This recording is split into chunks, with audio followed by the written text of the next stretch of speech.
So good afternoon, friends. So in today's class, we'll discuss about evolution of management theories.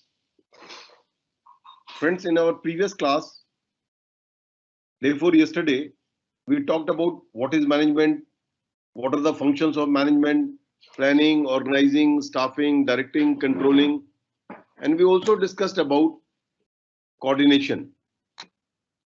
We talked about when I was talking about what is management, I said management is a science and art of getting things done through and with people. We discussed the elaborated this concept, this definition of management accounting, in which say we discuss that the management is basically a teamwork. The whole idea of the management is to increase the efficiency of the organization and getting best out of the people who are working with us. With this idea, the over a period of time, different management theories have been evolved. When I'm saying different management theories, what it means is that over a period of time, different management thinkers, psychologists, management experts, right, have given different viewpoints that how best we can manage an organization. The idea is to improve the efficiency and effectiveness of the organization. The idea is to get best out of the people and improve the efficiency of the organization and thereby improving the productivity of the organization. See, when I'm talking of productivity, productivity means that every human resource and material resource can give its best. So that the idea is to improve the profit of the organization, if it is an economic organization, to achieve the organizational goals more efficiently, most effectively. With this idea, over a period of time, different management experts have given different viewpoints. Because of paucity of time, I'm not elaborating it further and I'm directly coming to the basic issue of theories of management.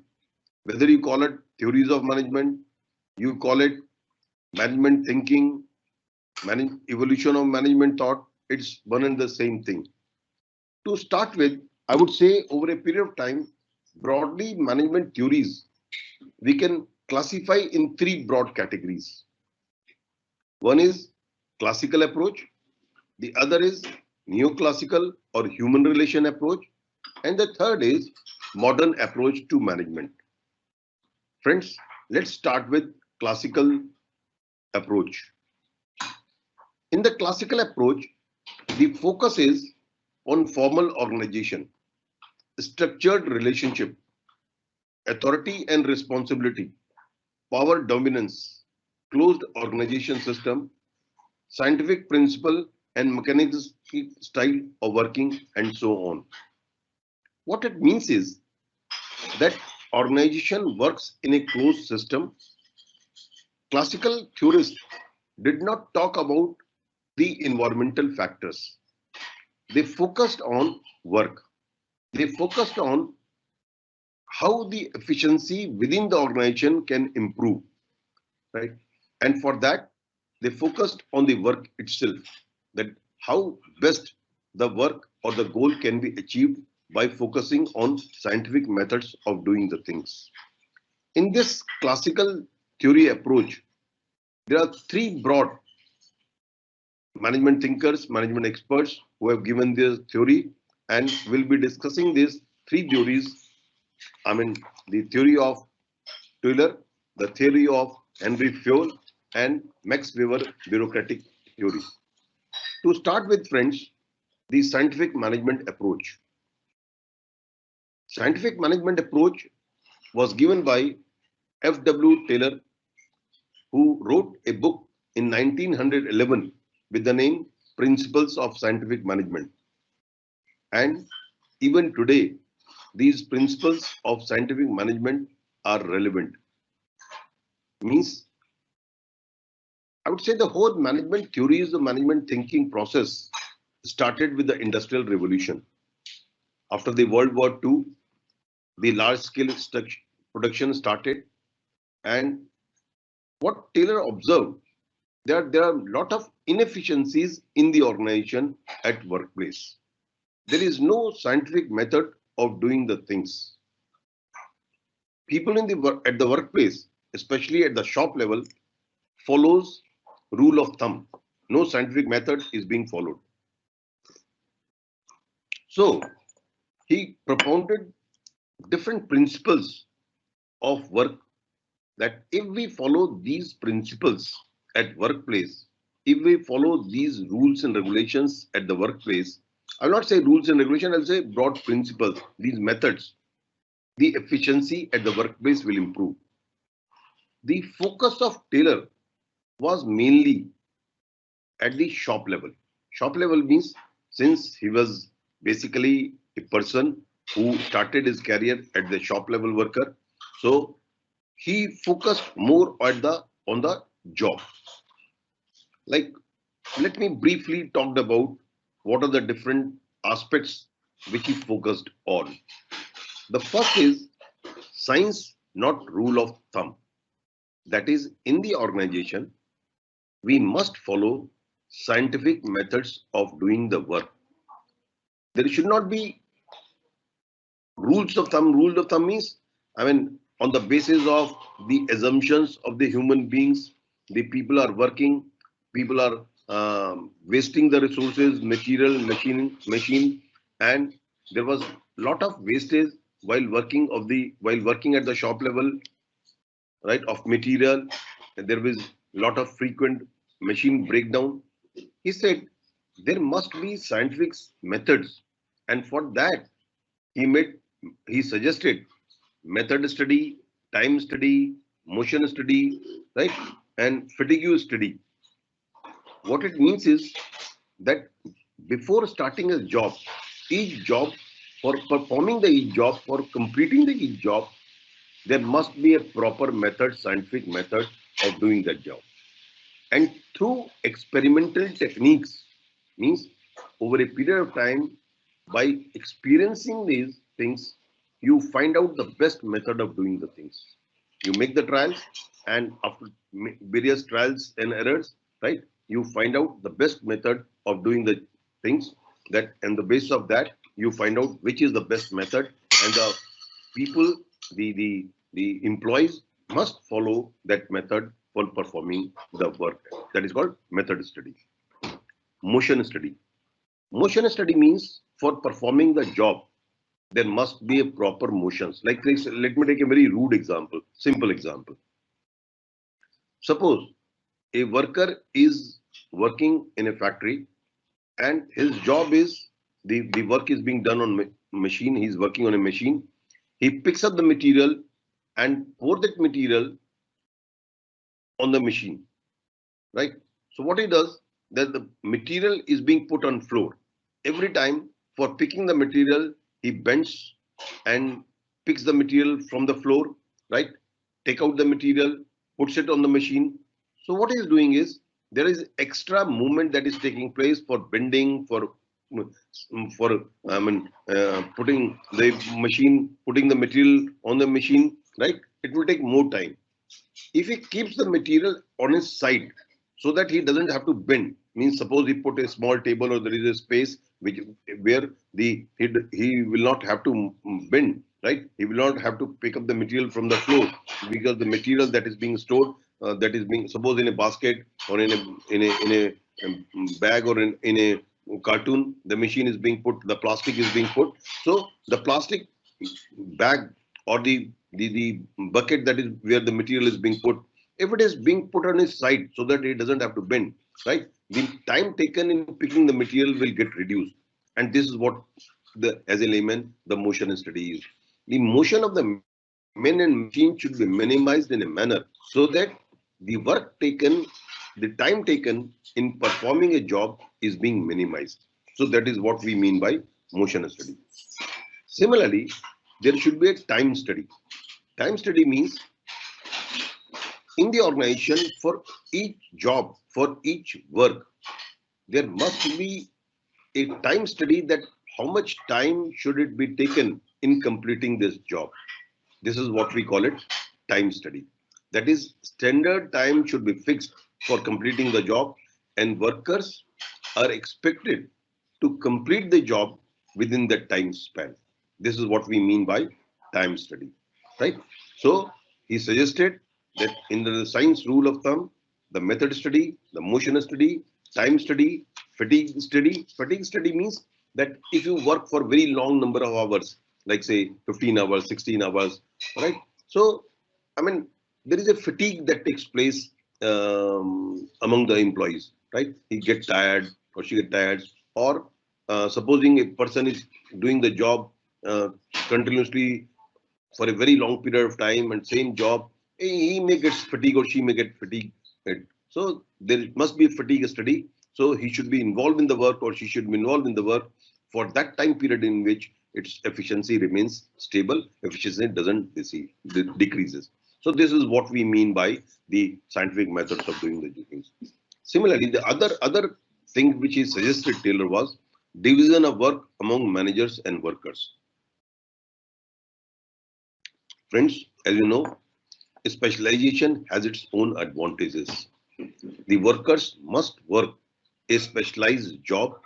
The whole work of the organization must be divided in a scientific manner so that each individual performs only that part of the job in which that individual is specialized, right? That is, there are different levels of management, higher level, mid level, lower level. The work of each level of management is well defined. The work of each worker is well defined so that over a period of time, that worker can get expertise in that work. So if the moment it gets expertise means the moment means when they get expertise, obviously the efficiency will increase. So Taylor focused on division of work among the managers and workers. Friends, in today's era, you may be thinking that the division of work is not that much important is what you are talking of. But even at that time in 1911, because I said this theory was being propounded at a time when the industrial revolution started, and before that the level of production or the work was at a small scale of production, but gradually as the level of production increases, the size of the factories increases, size of the workplace increases. So it was felt that there is a more and more need of division of work and specialization. Means like for foremen also, he said there should be 8 foremen, 4 at the whose job is to managerial job and 4 at the shop level job, right? And each foreman should have specialized thing to do. So this way he suggested about the division of work. Similarly, he talked about standardization and simplification. Taylor emphasized standardization and simplification of work because if the work is not being standardized, obviously the efficiency will get affected. So these standard work as a benchmark against which the actual performance is measured. So how will you measure that whether the workers have performed well or not? Means the standard work is being given to them on the basis of time study, on the basis of the standard time that you fix for each job to be completed. You standardize the job and you measure the performance of the individual on the basis of this time taken, on the basis of the efficiency with which he or she has worked. Similarly, he also talked about mental revolution. What the mental revolution means? Change of attitudes of the management towards the workers and vice versa. Means of workers towards the management and management towards the workers. What Taylor observed that management always think on the line that people are job shirkers. They don't want to work more, right? And we should give them minimum possible salaries like that. And workers feel that the management is exploiting us. They are getting more work from us. They are not giving the reasonable amount of salaries and remuneration to us. This thinking should change. That is, mental revolution should take place that top management or the management, even top or the middle level management, must think that the workers are the part and the parcels of the organization. Whatever we are achieving because of these human beings. So, right? So this is very important that you must have a positive attitude towards your worker. You must be having sympathetical attitude toward the workers. Similarly, workers should have a positive attitudes towards the management. So there is a need of mental revolution of the workers as well as the management. Taylor also suggested about differential piece rate system. Differential piece rate system means that workers who work more efficiently, they should be paid at a higher rate.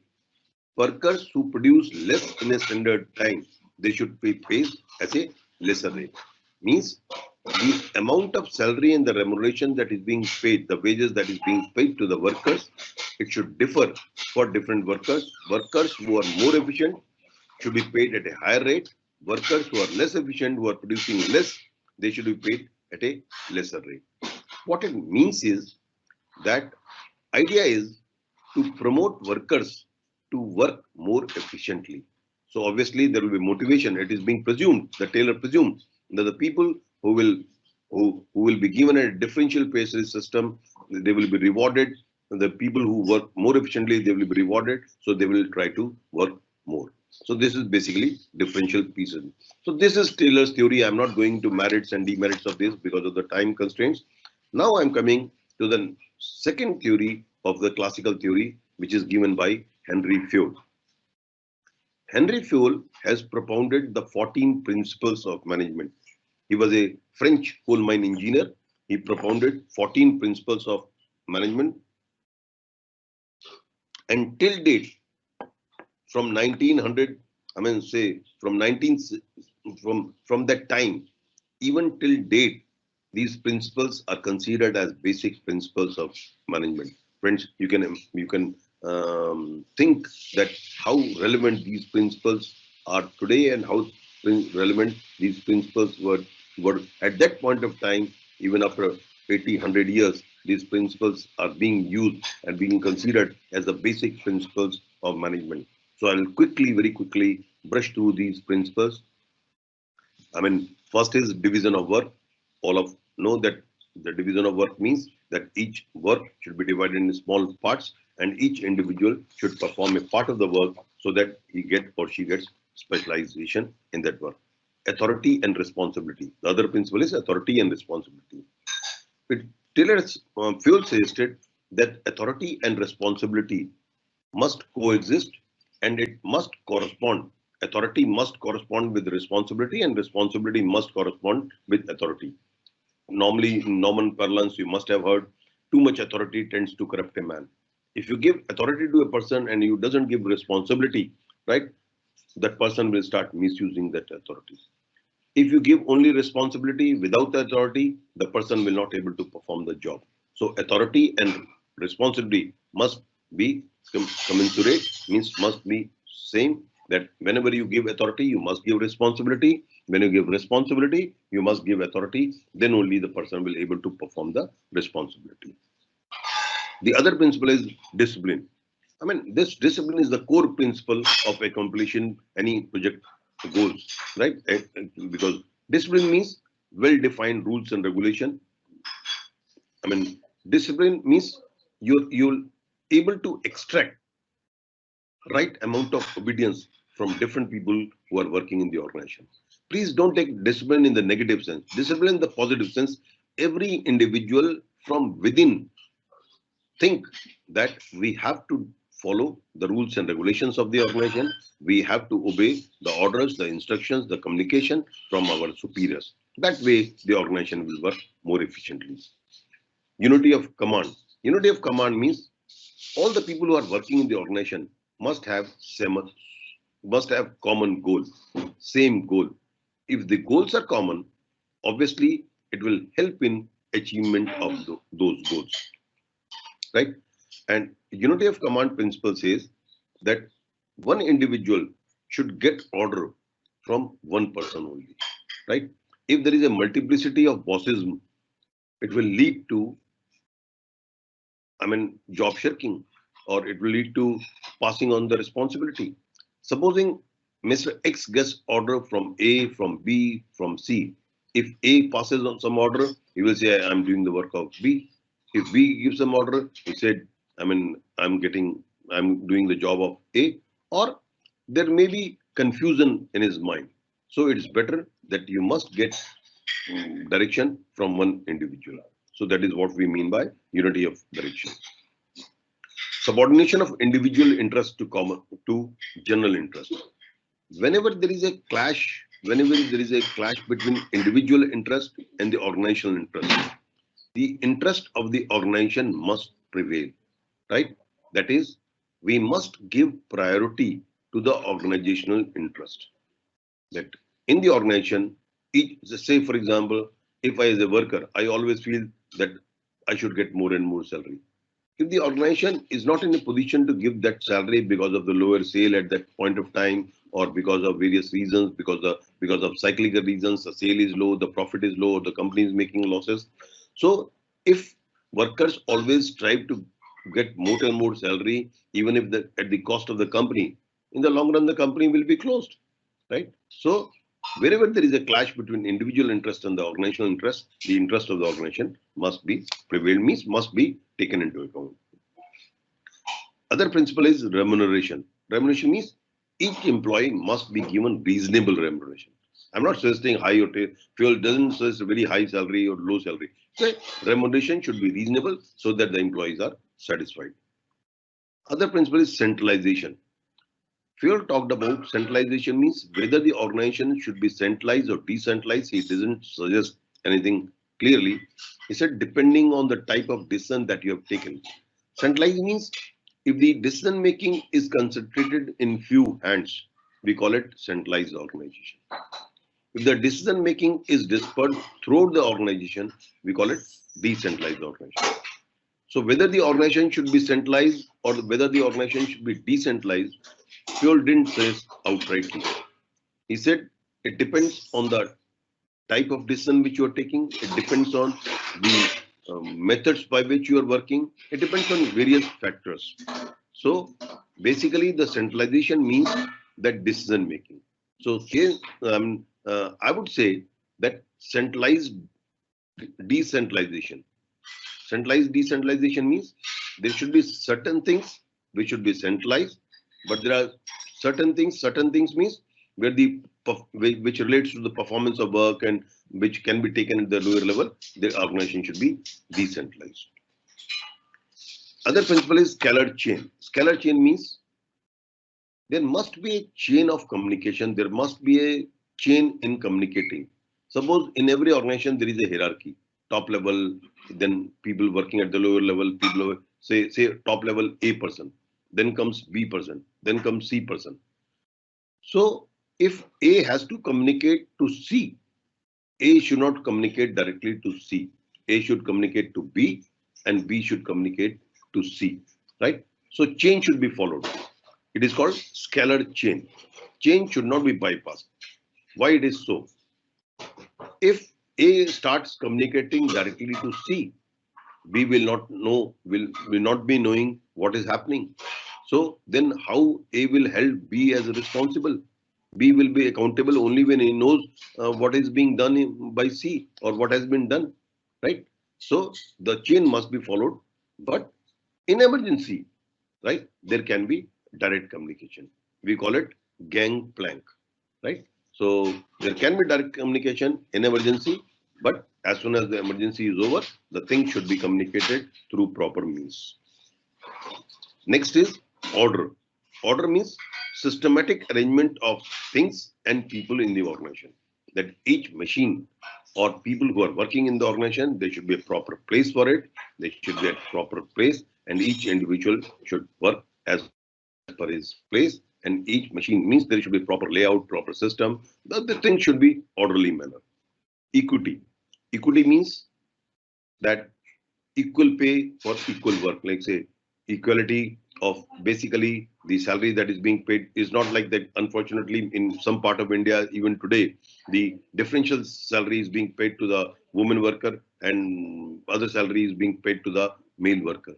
This is not this doesn't follow the equity principle. So management should follow equity principle, and management must treat the deal with the individuals as in an equitable manner system. Remember, stability. Stability means there should be stability of tenure of the people who are working in the organization. Means the turnover should be we should try that labor turnover should be minimum. And if a person is being put at a particular work, there should be a reasonable time for which the person is being assigned to that job, so that because if you make frequent changes of the people, you make frequent transfers, what will happen? If I'm being put in a particular department for some time, for some period of time, right? As I'm being put in a particular department, I will start learning about the department, about that work. As soon as I become expert of that work, I'm being transferred. So my expertise will get wasted. So what is happening is there should be a stability of tenure. Tenure in the sense, in terms of minimization of the labor turnover. I'm not saying labor turnover is outrightly avoided. It cannot be outrightly avoided, but it should be tried to minimize. And within the organization, individuals that is being put to work, right? They should be given the work for a reasonable period of time. Right? The other important principle which is being propounded by FUEL is initiative. We must make an environment in the organization. It is the job, basically, I would say, of the top management, the middle management, where people start taking initiative, right? Initiative means people should take themselves that this is our goal. People always take the job as a priority, and they come out with good suggestions. They come out with new methods of doing the things, and an environment is being created where people are taking initiative. Means, I mean, you should not create an environment. Say for example, if a person comes to you with a suggestion, your subordinate comes to you with a suggestion, and outrightly, if you rebuke him, you say, "Hey, this is not good." So next time he will not think of new ideas. But if even if the idea is not good, you motivate him. Yes, this is good idea, but these are the problems because of which this idea cannot be implemented. So next time he will come with a better idea, right? So this is called initiative. And lastly, I would say esprit de corps. Esprit de corps means team spirit. That in an organization we must create a team spirit, like in a game, in a match, right? The people who are working in the organization, they work as a team, and the person acts as a captain of the team, right? Similarly, the manager should act as the captain of the team, and the people who are working with him or her, right? They should be the taken as, I mean, as a team members, and a team spirit means like a family members, like we treat your family members. Similarly, the manager should treat the people who are working with him or her, right? So these are the 14 principles of management. FUEL suggested that if these 14 principles are being followed at workplace, then the efficiency of the organization will improve. The effectiveness of the organization will improve. The efficiency of the organization will improve. So these are the two theories. First, we discussed about Taylor's scientific management. The second theory is FUEL's principles of management, in which the FUEL has said 14 principles. Both of these theories comes under classical approach of management. And the third theory, there are many theories, but these are the three which are important theories in the classical approach of management or classical thinking. The third is Max Weber bureaucracy. Max Weber bureaucracy model means that Max Weber, he was a German sociologist, and he gave the concept of bureaucracy. Friends, when I talk of bureaucracy, normally a picture emerges in your mind: government offices, government organizations, right? And you always think of the Indian bureaucracy, and people start thinking of that these are the demerits, these are the things of the bureaucratic structure, and normally it is being blamed in India that it is because of the bureaucracy the things are being delayed. But bureaucracy has its own advantages itself. So what does the bureaucracy means? Basically, Max Weber, who gave his theory between 1864 and 1920, means he remained from 1864 to 1920, right? So Max Weber gave the theory of bureaucracy, in which he suggested that in an organization there must be following of proper rules and regulations. He suggested for taking decision there must be proper rules and regulations which are the guiding force for taking that decision. It is not at the whims and fancy of the manager or the people at the helm of the affairs, right? That they can take the decisions at their own, right? So there must be proper rules and regulation by which the organization works. So before talking of these things, let me talk of the six broad things which bureaucratic structure or which the Max Weber suggested. Like Taylor, he also suggested about division of labor, task specialization, right? This whole classical theory focused on task, on the job, how effectively, efficiently we can perform the job. So Weber suggested their work in the organization should be divided according to the specialization. Each individual should perform only that part of the job in which she or he is specialized. The idea of specialization is to improve the efficiency so that a person get perfection in the job, right? The other is formal hierarchical structure. There must be a proper hierarchical structure in every organization. Max Weber suggested that there should be a clear, like fuel suggested, authority and responsibility. There should be a proper hierarchy. What do you mean by hierarchy? Levels, top level. Like say in a company, if I talk of the hierarchy of a company, like board of directors, then comes next hierarchical level is general manager. Then the third level is, suppose if the organization is divided on the base of functions, I would say production manager, finance manager, stores manager, personal manager, and so on and so forth. This is the third level of monarchy. Like in the accounts department, in the finance department itself, there can be accounting department, there can be audit department, right? So the next level is the accounting manager, the audit manager, and then the last level is the different officers and the workers who are working at that time. So this is a clear hierarchy of these things, and at each of these hierarchy they know, well defined, decided in advance, that who is accountable to who is responsible to whom, right? Who can give order to whom, right? Who can extract obedience from whom. So there must be a formal hierarchical structure in the organization. The third is formal selection, means recruitment and selection should be proper. There should be a proper laid down rules and regulations for the appointment of people, because human resource is the most important thing in the organization, and there must be a proper method of selection of employees and recruitment of employees in the organization, so that there is no nepotism, so that there is no favoritism towards the people who are being recruited and selected in the organization. The people who are being appointed, there must be a formal education, and at each level of work, this formal education is well defined. Like say, for example, if you're accounting, if you're appointing a finance manager, the person must be either chartered accountant or company secretary or MCOM, postgraduate, like that. So you're defining that this is the minimum formal, or MBA. This is the formal education that person must possess if to be a finance manager, right? So there is a formal education system, and a proper procedure is being taken, like written tests, then interviews. That is a formal selection procedure that is being followed for appointment of people in the organization.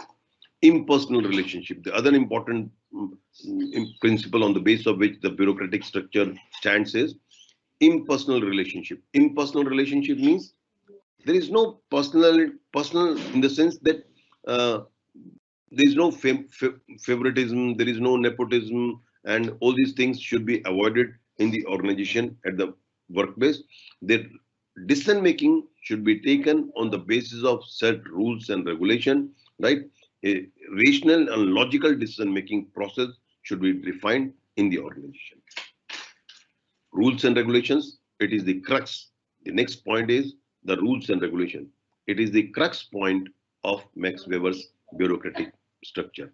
That is, there should be a proper rules and regulations. Each individual is regulated by those rules and regulations.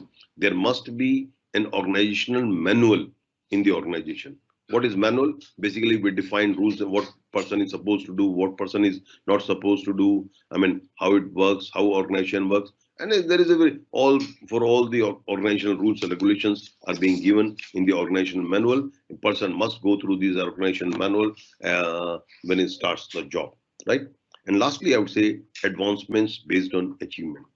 See, Max Weber suggested that the promotion of the people, advancement of the people should take place on the basis of achievements. What they have done for the organization, what are their achievements for the organization. On the basis of that, the advancement and the promotion should take place.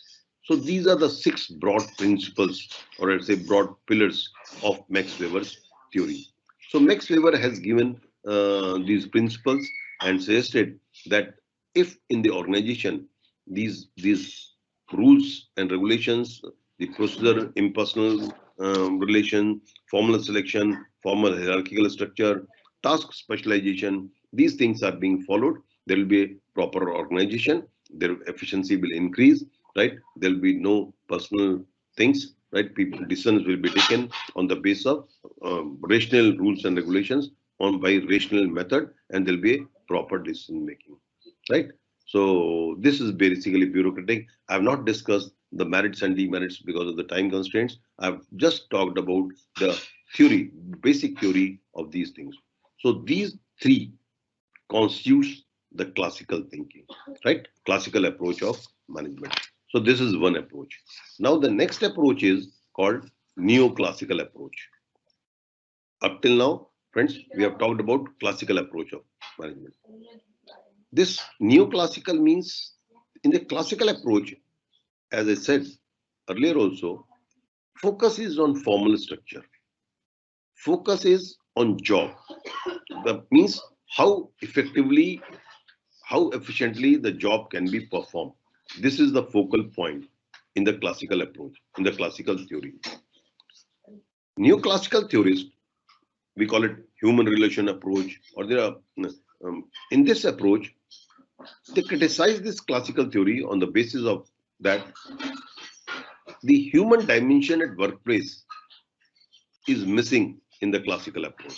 Whether you talk of Taylor, whether you talk of Fayol, whether you talk of Max Weber, right? Human dimension at workplace is missing. The whole focus is on the work. So neoclassical theorist, in which the name of what you call Hawthorne experiment is very, very important, right? So Hawthorne experiment, which is being experimented by Elton Mayo, right? Elton Mayo said that classical theorists did not take into account that apart from the job, there is something more important at the workplace, and which is human dimension. If managers, if leaders ignore this human dimension, the efficiency will not increase in the long run. In order to increase the efficiency and effectiveness of the organization, this human dimension must be taken into account. Right. So I'm directly coming to the Elton Mayo's approach of Hawthorne experiments. Right. He made various experiments. I'll not be discussing these experiments in detail. I'll just refer them, like illumination experiment. It is being suggested, or it is being said, that if you increase the physical facilities, the productivity will increase. if you get better working condition to the people in terms of physical terms, I mean to say, then the efficiency will increase. But in Elton Mayo, in the illumination experiment, Elton Mayo divided the people in two groups, right? Experimental group and the control group. Initially, the lighting, the illumination was increased. The productivity increased in both the groups. Later on, in the next part of the experiment, the illumination was decreased. To the surprise of Elton Mayo, we find that the productivity did not fall despite decrease in the illumination. It did not fall up till the point it becomes below the moonlight. Means what it shows? It shows that apart from the physical facilities, there is something else at the workplace which did not fall of the increase in the productivity. That is because these experimental group feel that we are subject to experiment, and because we are subject to experiment, we should continue to work even if the illumination, even if the light is decreasing, right? So it is other than the physical facilities that is important at workplace, right?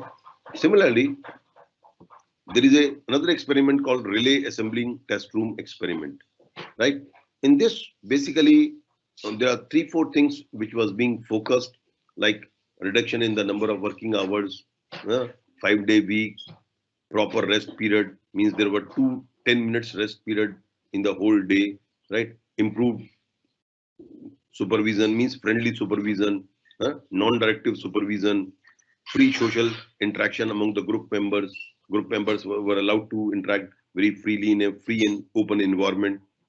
This itself lead to the, only by doing this, means if you give your chance to the employees, to the workers who are working in the organization, that they can socially interact properly, means without any fear. So they were allowed, they were able to talk freely with the peers or with their subordinates, with their bosses, right? So it helps in improving the productivity. Right? So these various experiments were being undertaken at Hawthorne experiment. These are famous as Hawthorne experiments. And with the help of these experiments, it was being found that it is a socio-psychological side. Means it is not only the work, it is the social psychological side of an organization that is very important. The people, human beings, are not only enticed or motivated by economic incentives, but they are social beings and have various social and psychological needs, like when the employees were being given freedom to speak freely among the peers and with the subordinate peers, the productivity improved. What it shows that apart from the economic rewards, you need something else. And something else means you need social and psychological satisfaction. The physical factors at workplace, for instance, the amount of lighting, etc., are necessary but not the sufficient condition. Means by improving the physical facility, it is essential, but only by improving the physical facility you cannot increase the productivity of the organization. Informal leaders plays an influential role. You see, there are two types of leader in the organization. One is called formal leader, the other is called informal leaders. So the formal leader is one who is being, who assigned power, who get power by virtue of hierarchy, right? You are at the helm of the affairs, you are the boss, you are the manager, you enjoy that hierarchical power, that you enjoy the leadership. But there is informal leader, means amongst the group members also, a person becomes by virtue of his, various qualities, a person acquires who has general acceptability among the group members. That person is called informal leader. So informal leaders plays a very important role in the organization. Not only many other things you cannot achieve by giving orders. If a manager passes an order, the subordinates may not doing it.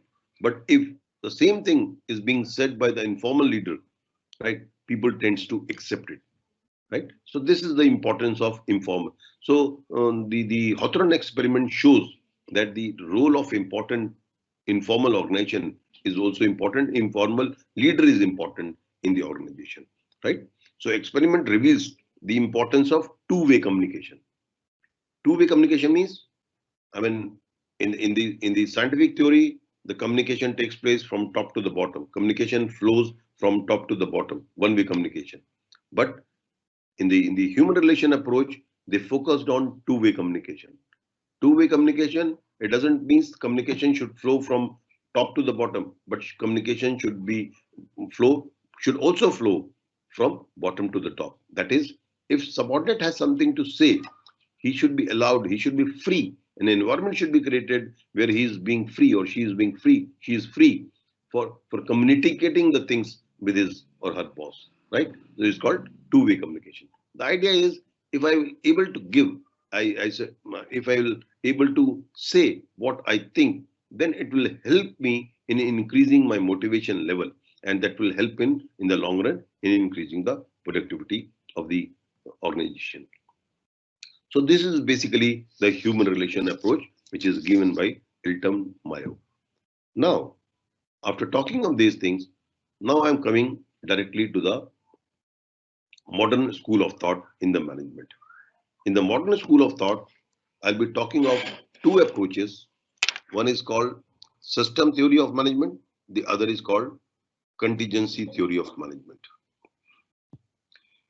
In the system approach of management, system theory of management, the system theory, what is system? Let's understand first what is system. I would say our human body is a system. Like we have a respiratory system, we have a digestive system, we have a reproductive system. And when you combine all these systems, it becomes a holistic system, which is called human body. Each of these systems, or I may call it subsystems, human body is a system, and these are called respiratory, reproductive, digestive, and all these are called subsystems. These subsystems are interrelated and interdependent. They have their own job to perform. But unless you join these systems, it will not become a workable system. If there is defect in any of the system, if our digestive system is not good, I think the whole body, it will make an impact on the whole body. If our respiratory system is not functioning properly, our whole body will get affected. So all these subsystems are interrelated and interdependent, and the use of these subsystems is more when you combine them. In isolation, it doesn't have much use.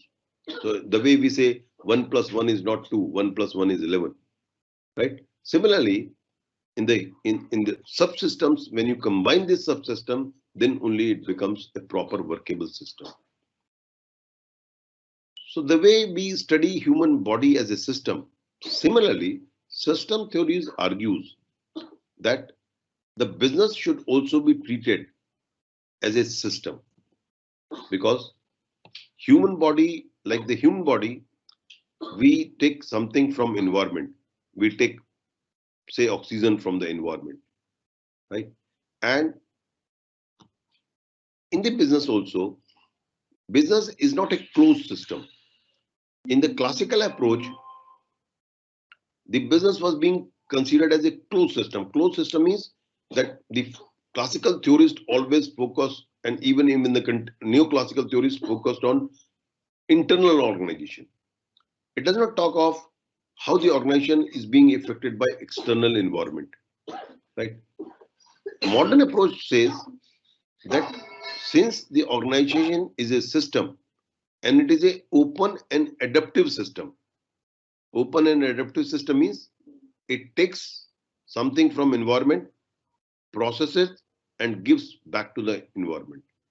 Adaptive system means it is flexible. If they say for example, if the government policy changes, the management has to change its policies, right? Anything that happens outside the business, that is environment, it affects business. And what is happening in the business, it affects environment. Like say for example, if you're producing good things, if you're innovating things, if you're producing better quality of product, obviously you will give better quality of product to the people, and thereby the standard of living of the people will improve. They will able to consume better quality of goods, right? So in this way, it affects the organization, affects the environment, organization affects the outside world. So organization should be viewed as a system. Organization should be viewed as a open and adaptive system. Like you have a production department, you have finance department, you have personal department, you have a stores department.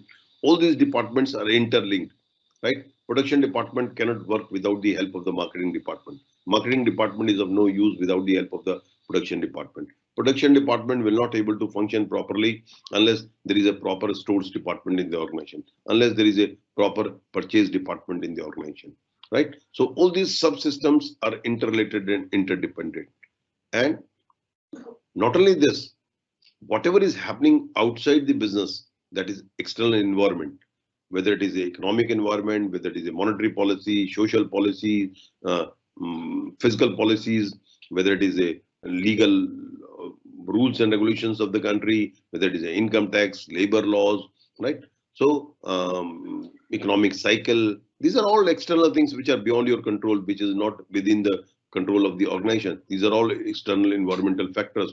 Business environment, there are certain governments in certain countries which are very helpful to the business. So if the government policies are such which are conducive for the economic, for the business development, certainly it will help in the doing the business more easily.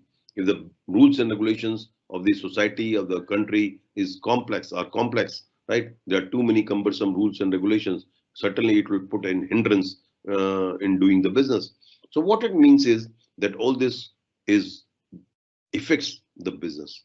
So business must be treated as an open and adaptive system. In order to understand the business properly, we must understand these subsystems, how these subsystems are related with the different environmental factors, how these different environmental factors affects our business, what is the impact, what will be the impact of changes in these environmental factors. So in order to improve the efficiency of the organization, we must understand these environmental factors, internal as well as externals. Then only we will able to run the management, the organization efficiently. And lastly, I would say contingency theory of management. This is modern approach of management. In the contingency theory, contingency says that no one system of management is best system. It all depends on the people who are working in the organization. It depends on the subordinates which you have. It depends on leaders. It depends on situation, right? Situation means time. Like for example, we normally say in military organization, the bureaucratic structure is good. A leader who takes immediate decision, no ifs and buts, authoritative leader is being suggested. Because at the workplace, you cannot have a suggestive system at the workplace when the enemy is coming to you, right? Within the fraction of the minute, you have to take the decision whether to fire or not to fire, right? So there, the consultative method of decision making will not function. There, the leader will have to take authoritative decision. He will have to take decision immediately, whether right or wrong. This is another thing, right? So different situation. If it is a, say for example, in research and development laboratories, in R&D, in NASA, in those laboratories where the highly scientific people work, in those organizations, the authoritative leadership will not work because the people who are working in the organization, they are self-motivated people. They know their responsibility. They know the goals of the organization. It is a very clear in their mind, right? And they themselves are highly motivated people. They are of scientific temperament. They know their responsibilities. They are not subject to authoritative orders. So there, this authoritative leadership style will not function. There only the consultative style of leadership will function, where a leader consults the subordinates, or I may use the word, the people who are working in the organization, there he consults, right? So the contingency approaches talks about that it is basically not the one method which we can suggest this is the best method of doing the things. It depends on the various factors. The factors being internal environmental factors, external environment factors, the leader, the subordinates, the situation. It is a situation on the basis of which you have to take the decisions, and the leadership style and the methods of leadership should function. So friends, with this, I'm stopping here, and I would say that in today's lecture, we have talked about three theories of management. One is called classical approach, in which we talked about three different theories. We talked about Taylor's theory, we talked about Fayol's theory of management, and we talked about the Max Weber bureaucratic approach. Then we talked about new classical approach. In the new classical approach, my focus was only on Hawthorne experiments, right? So basically given by Elton Mayo. And finally, we discussed about modern approach of management. In the modern approach of management, we talked about two theories: situational theory, system approach of management, and the other is contingency approach of management, right? So these are the different theories. These are evolution of management thoughts. As I said, over a period of time, different management thinkers have given different viewpoints about how best we can manage the organization. These are called management theories. So thank you, friends, for today. I'm stopping it here. And if you can have any problem, you can email to me, right? Or you can call me. Thank you very much.